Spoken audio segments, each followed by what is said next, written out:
Bonjour à tous et bienvenue dans votre journal des produits de bourse de l'UPSA du jeudi 9 août.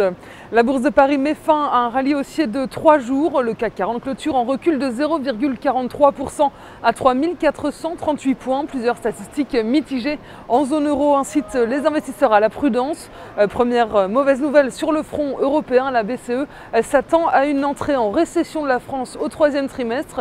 En Allemagne également, la production industrielle a reculé de 0,9% au mois de juin et les craintes sur la crise de la dette en zone euro plane toujours. La Grèce se retrouve en ligne de mire après que Standard & Poor's ait baissé sa note de stable à négative.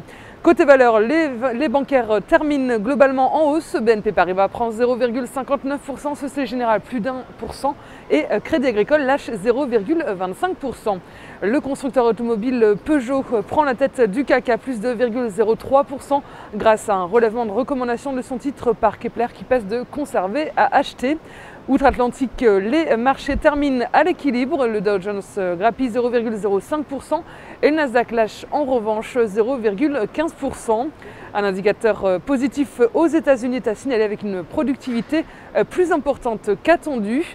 Côté change, l'euro est à 1,2364 et sur le marché des matières premières, les marchés pétroliers sont en baisse également. Le baril de Brent est à 112,88 $. Sur le marché des produits de bourse, les volumes sont en repli avec 19,4 millions d'euros échangés dans une séance de légère baisse. Concernant la répartition par type de produit, les certificats sont en hausse à 84% des échanges et les varants sont en baisse à 16%.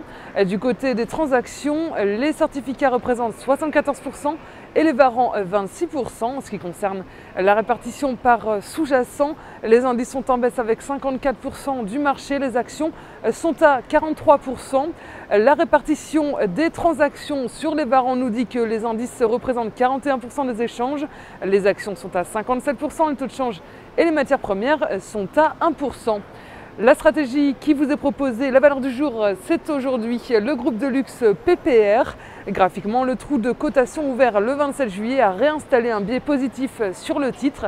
Le croisement entre les moyennes mobiles à 20 et 50 jours confirme la tendance haussière et l'indicateur de tension RSI sur une base journalière conserve encore un potentiel d'appréciation. Au-dessus de 112,60 €, le biais est haussier vers 131,30 € et 137 €.